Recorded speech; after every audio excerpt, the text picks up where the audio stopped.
There's an old dog in Angelville named Buck, who's very good at making woolen hats.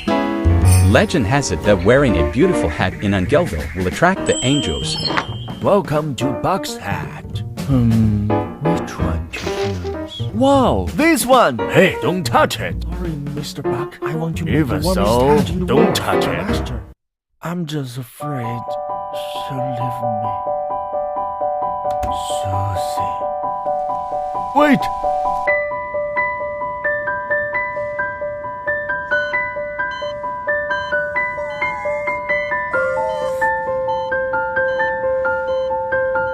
Susie?